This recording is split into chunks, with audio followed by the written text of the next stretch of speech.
റബീഉൽ അവ്വൽ നബി സല്ലല്ലാഹു അലൈഹി വസല്ലമ ജനിച്ച മാസം മാത്രമല്ലല്ലോ, വഫാത്തായ മാസവും കൂടിയല്ലേ. പിന്നെ എങ്ങനെ സന്തോഷിക്കാനാവും? സുഹൃത്തെ, ആ മുത്തനബി തന്നെ പറഞ്ഞത് എന്താണ്? ഹയാത്തി ഖൈറുൽ ലക്കും വമമാത്തി ഖൈറുൽ ലക്കും. എന്റെ ജീവിതവും മരണവും നിങ്ങൾക്ക് ഖൈറാണെന്നാണ്, നന്മയാണെന്നാണ് ഹദീസിൽ പറഞ്ഞത്. അപ്പോൾ ഇനി ജനിച്ചത് കൊണ്ട് സന്തോഷിക്കണോ, വഫാത്തായത് കൊണ്ട് ദുഃഖിക്കണോ? എടോ, ബേസിക്കായി നമ്മൾ പഠിക്കേണ്ടത് ഇസ്ലാമിൽ ദുഃഖാചരണം എന്ന ഒരു സംഭവം തന്നെയില്ല.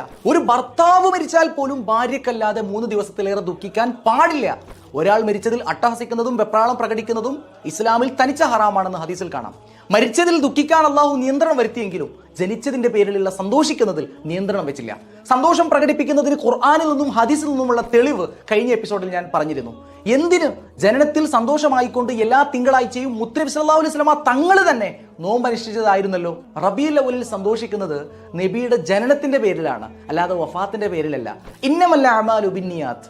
ഓരോ കർമ്മങ്ങളും ബന്ധപ്പെട്ടിരിക്കുന്നത് അതിന്റെ ഉദ്ദേശശുദ്ധിയോടെയാണ്.